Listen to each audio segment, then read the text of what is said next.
Our next guest is a champion shooter, Mr. Taran Butler. What's going on, Taran? How you doing? What have you been up to? Oh man, let's see here. Since getting back from SHOT, let's see. Work.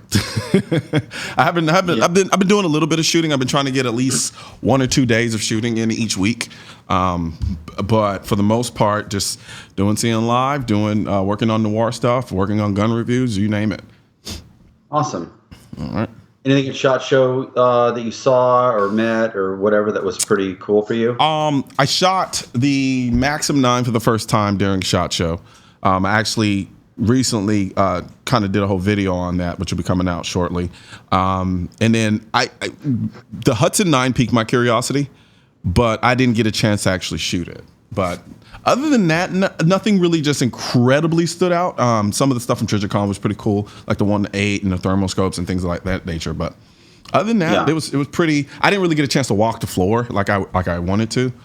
So that's probably why I didn't walk away skipping with glee at all of the new exciting stuff.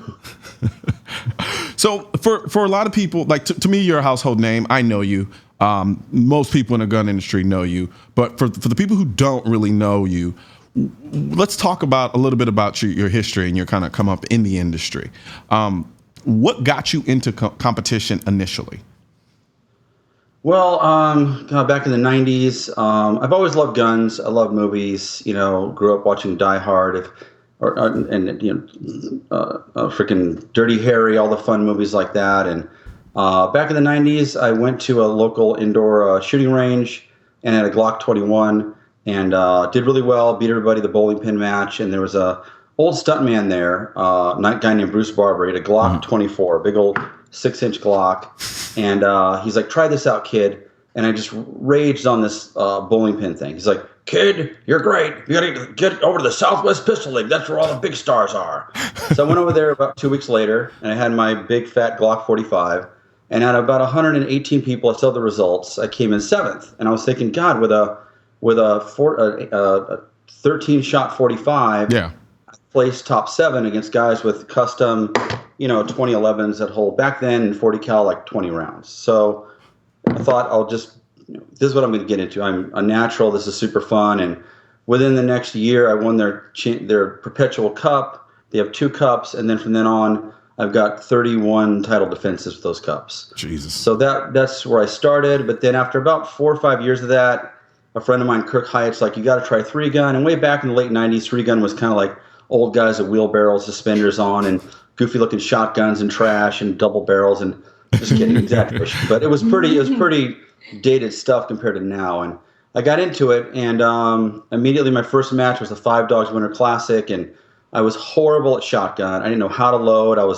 Some guys just telling me, just grab all 6 of them out of your choke caddy thing, just clog them in the bottom, drop whatever you want. I'm like, what? And had some Remington shotgun, and it was a single shot bolt action shotgun. I'm like, oh, then I borrowed a Benelli, but the guy had a Mercury ball bearing disastrous as a bolt action shotgun. So I was like, But in the end, I was so upset at how bad I shot shotgun that I just went full crazy Hulk maniac with the pistol and just raged on the next pistol stages. And I went to the rifle, and everybody's like, gotta go prone here and all that. I'm like, prone my ass. I'm just like, just shred the neighborhood. I gotta say, a lot of the guns you're pulling out are off the shot of the camera. So I'm really curious. I keep expecting you to pull out another one and then another one and then another one because they're coming out of nowhere. So it ended up I was like second from the bottom on the shotgun stages. Then I won the pistol, I won the rifle, and I won the match. And I was like, dude, if I get my stuff together, I could be raging in 3-gun. Then I went on a few years later, won the 3-gun nationals, and I won the first ever 3-gun nationals in TAC Optics division. Then I was the first guy to ever win all 3 divisions of limited, unlimited, and tactical. I have that cup hiding back there somewhere. Yeah. And just went 3-gun crazy. And at one point had an 11-year winning streak at Superstition Mountain where no one's even had one title defense out there since that. It's been good. It's been really good. And I innovated a lot of stuff. I want to make guns lighter, faster, more accurate. That's kind of what my brand of Taran Tactical Innovations is now. Okay. So when did Taran Tactical Innovations start? Because it wasn't at the very beginning. At some point in your career, you're like you just said, you wanted to start improving the guns because would you say you reached a point of their limitation?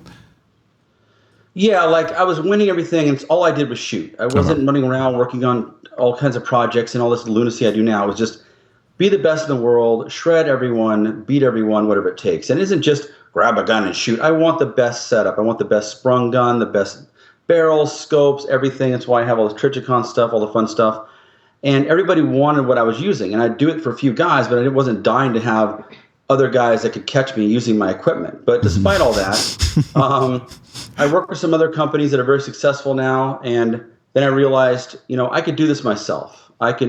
This stuff that I'm doing, these guys came to me. We started a couple companies, and they've spawned other companies. So pretty much went from Glockworks to Salient to myself, and then Salient spawned Agency. And it's just like a little pod of lunacy, all starting back in '94 with a little guy named Alec Wolf walking up going, "Hey, bitch, I'll trade you a computer for a Glock 34, bitch." And my Glock was all customized, the over travel trigger stuff and all that. We worked together. But in the end, I thought, you know what? I'm the shooter. I'm doing my thing. I just don't want to answer to anyone. Yeah. I know what works and what doesn't. I'll do my own thing. And in 2012, I started Taran Tactical Innovations, and it's doubled every year. It's getting bigger every year. I started with me, one little kid named Kyle Peterson, super cool, and Annika, and these three little idiots started this company, and now I have like 22 employees, and we're doing well, and Hollywood's at my door, and it's been like a surreal experience. Oh no, I can only imagine. So now how much do you think your ability to shoot is sheerly natural versus just kind of practicing and honing in on your skills? I think I've talked about this before. I think every person that's really super good at one thing has the gift of that. Yeah. If you look at like Phelps, if Phelps was built differently, he wouldn't be Phelps. He's built like some freak show fin, weirdo, chest, leg, feet guy designed for what he's doing. Thank God he found that and didn't end up like just working at a car wash or something, wasting all the talent. Same thing with like Michael Jordan. Same thing with Kobe Bryant. All these people, I think you could take someone that's the same height, the same strength, the same build. It doesn't mean they can do what LeBron James can do. They can't. So. But there's also people that aren't supernaturally talented but have that desire and that drive, and that can make up the difference. There's two versions of that. And there's also people that have total natural talent and did nothing with it and wasted it. There's probably guys out there that are 10 times the actor Robert De Niro, but they're working at Costco. They just didn't have the opportunity, the right people to meet. But as far as shooting, yes, I had crazy natural talent, had the range, all the stars kind of aligned. My family bought this crazy property. It's right by the library. It's perfect. They didn't know what it was for. Now I know why it's there. And it's become a very special thing for me to have that land and then my talent. Yeah, no, I've been out there several times, and I thoroughly enjoy coming out there, just because it's just so awesome to shoot. Now it's interesting because you are in California, and as we all know, California isn't exactly conducive to what you do, but you still manage to thrive in what I consider a dungeon of anti-gunism. What have you been doing in terms of dealing? And I don't just mean recently, but throughout time. Like you've watched how things have progressed and kind of changed up a little bit. What have you done to try to stay ahead of the curve in that regard? Well, I mean, all my licensing is good for what I'm using for the guns and everything, and I always have armors out there to do my fun videos. I have the best, like half the reason why I've got all my guns in movies because all these armors in Hollywood live and see me. I never knew that would happen. And they're always there test firing, shooting guns. Let's do a video with this golden Uzi or something fun like that. Or fully auto Glock or whatever. So we're having fun.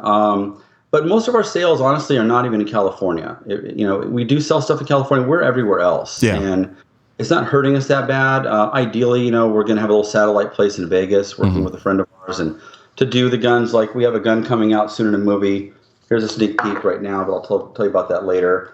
And to do that gun, we have to do that one in Vegas. So, Gotcha. But we're getting by, and we're selling a lot of stuff out of state, and we're a little different. I know the industry's down right now, and everybody's letting people go as shooters and things like that, laying off employees over at Silencer Co. and all this misery. But they're all panicking because Hillary didn't make it, and they all loaded up all this stuff. Now we can't sell it because Trump. I'm glad Trump's there. I think the long term it'll be fine, and we'll get through this little period where we bought too. It's like a stock market. Oh no, sales are going down. No, where's Charlie Sheen and Gordon Gekko? But I think we'll get through it. And I like the position we're in politically with guns. No, I actually think the way things are now are going to drive I mark my words. I think you are going to see the biggest levels of innovation in the gun industry during this time period. Personally, I think that is absolutely going to be the case, simply because now people are forced to compete on something else other than just the political spectrum of things. It's going to force people to really focus on their product and improve their product to a point they've never thought they could improve it before. And I think as a whole, I think that's good for the industry. I never really cared for the kind of the helter-skelter nature of the industry in that sense. So like you said, I applaud the current state of things in terms of having Trump in office and then watching the industry kind of level off, but then still very much at an even growth pattern. Now, we're going to take a quick break, and when we come back, we're going to talk about just life as a trainer of the stars. All right, cool.